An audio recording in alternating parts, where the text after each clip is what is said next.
ആന്റോ ആന്റണി 2 കോടി രൂപ വാങ്ങി, കരഞ്ഞ് കാല് പിടിച്ചിട്ടും തിരിച്ചു നൽകിയില്ല.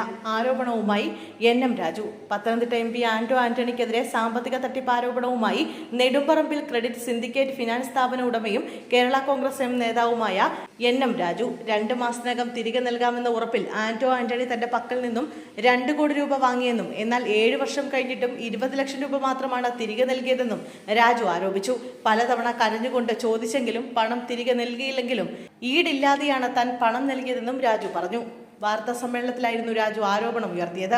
10 ലക്ഷം രൂപ വീതം 2 തവണകളായാണ് ഈ തുക ലഭിച്ചത്. തന്റെ സ്ഥാപനം വലിയ പ്രതിസന്ധി നേരിട്ട ഘട്ടത്തിൽ മകൾ ഉൾപ്പെടെ ആന്റോ ആന്റണിയുടെ വീട്ടിൽ ചെന്ന് പണം ആവശ്യപ്പെട്ടെങ്കിലും അദ്ദേഹം നൽകാൻ തയ്യാറായില്ലെന്നും 1000 തവണയെങ്കിലും പണത്തിനായി അദ്ദേഹത്തെ സമീപിച്ചിട്ടുണ്ടെന്നും രാജു ആരോപിച്ചു.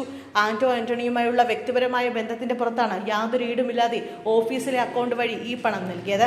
അന്ന് തങ്ങൾ UDFന്റെ ഭാഗമായിരുന്നതിനാലാണ് ഇത്തരമൊരു സഹായം ചെയ്തതെന്നും അദ്ദേഹം വ്യക്തമാക്കി. പണം തിരികെ ലഭിക്കണമെന്ന ആഗ്രഹമുള്ളതുകൊണ്ടാണ് ഇതുവരെ പോലീസിൽ പരാതി നൽകാതിരുന്നതെന്നും ഇപ്പോൾ ഈ വിഷയം പരസ്യമാക്കാൻ തീരുമാനിക്കുകയായിരുന്നുവെന്നും അദ്ദേഹം പറഞ്ഞു. അതേസമയം നെടുമ്പറമ്പിൽ ഫിനാൻസിൽ തന്ത്രി കണ്ഠരര് രാജീവരര് 2.5 കോടി രൂപയോളം നിക്ഷേപിച്ചെന്ന ആരോപണം തെറ്റാണെന്നും എൻ.എം. രാജു വ്യക്തമാക്കി. തന്ത്രിയുമായി യാതൊരു ബന്ധവുമില്ല, തന്ത്രി ഇന്നുവരെ കണ്ടിട്ടില്ലെന്നും ഇത് സംബന്ധിച്ച SITയും EDയും അന്വേഷിച്ചപ്പോൾ കൃത്യമായ വിവരം നൽകിയതാണെന്നും ED രേഖകളടക്കം പരിശോധിച്ചതാണെന്നും അദ്ദേഹം പറഞ്ഞു. അന്വേഷണ ഘട്ടത്തിൽ തന്നെ നെടുമ്പറമ്പിൽ ഫിനാൻസിൽ 2.5 കോടി രൂപ നിക്ഷേപിച്ചതായി തന്ത്രി SITയോട് പറഞ്ഞിരുന്നു.